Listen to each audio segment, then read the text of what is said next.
I'm Joan Epler. Please join with Dr. Gary Epler, Harvard Medical School. Dr. Epler recently discovered new brain science, and today we're going to talk about how this applies to optimism. I'm Dr. Gary Epler. I made a new brain science connection about transferring unhealthy thinking to healthy thinking.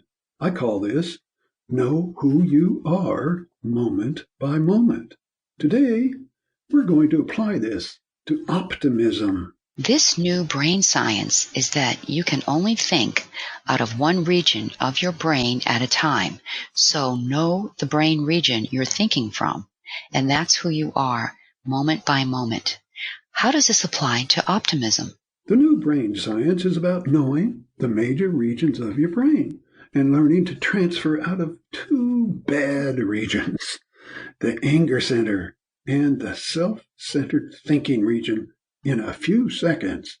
Optimism is all about staying out of these two regions. What does optimism mean to you? Seeing the good in people and all things. It's enthusiasm and confidence. It's believing the future will be better and doing whatever it takes to make it that way. Make mistakes, fail, it doesn't matter. It's feeling that to be incorrect is natural. Rather than thinking about mistakes and failures, say, let's try it anyway. I agree. Optimism is seeing the best in people. It's about making people feel really good about themselves. What's the difference between optimism thinking and pessimism thinking? Studies at UPenn with Dr. Marty Seligman show that optimists achieve more and have better health. Pessimists tend to give up easier and are prone to depression. For optimists, obstacles and problems are brief setbacks, not permanent failures. What are some other differences? Optimistic people believe bad events are temporary and not permanent. Therefore, they bounce back quickly from failure. Pessimists, they take longer to recover, or worse, they may never recover. Optimists think of good events as permanent, while pessimists think of good events as transient. The opposite is true about bad events. Optimists think of bad events as transient, but those pessimists, they think of bad events as permanent.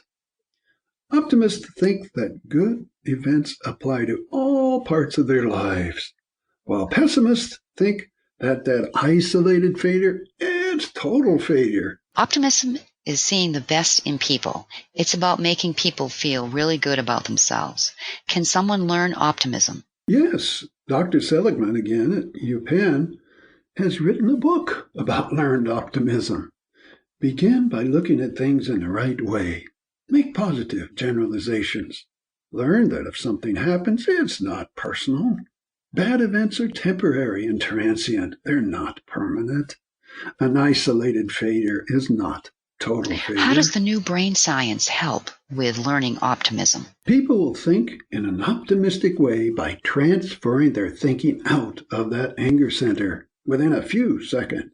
Staying in the anger center results in taking behaviors, such as taking confidence from people, taking pride from people, and really making people feel bad about themselves.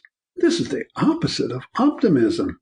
Giving to people, bringing out the best in people. There are many ways to transfer out of this anger center. For example, feel the anger, let it peak and release in 6 to 8 seconds. Think your way out.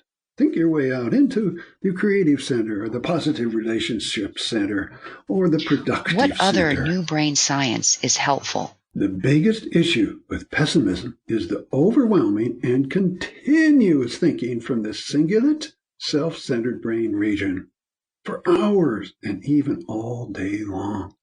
This results in seeing the negative in people and seeing problems instead of solutions, seeing something nice and following it up with a negative. For example, that's a great shirt, but it doesn't look good on you. Enjoy the night, but don't spend too much money. It's always seeing the negative or talking about negative or talking about problems. Cingulate thinking is negative thinking. Learn to transfer out of this thinking in a few seconds by transferring to the creative center, or again, that positive relationship center. Give your energy, give your time, give your help.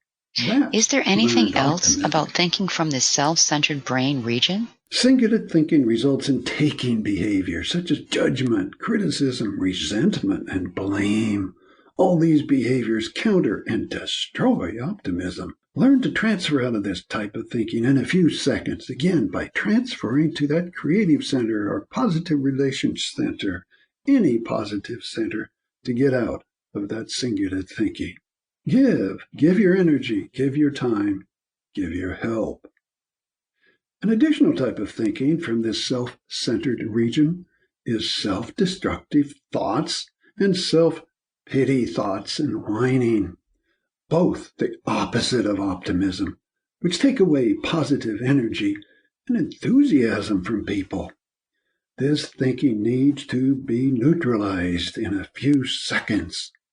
How do you do this? With self-compassion. Be kind to yourself. Yes, we all make mistakes and we do things that we don't want to do, but be kind to yourself. Do you have any closing comments? Optimism is healthy for you and for others. Optimistic people achieve more. Obstacles and problems are brief setbacks. Bad events are temporary. They bounce back quickly from failure, and they see the good in people and all things. Learn optimism by transferring out of the anger brain center and that self-centered thinking region in a few seconds.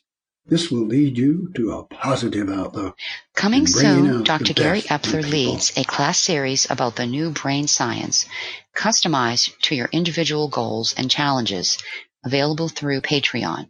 This is Joan Epler and Dr. Gary Epler, closing today's segment. Next time, we'll talk about happiness.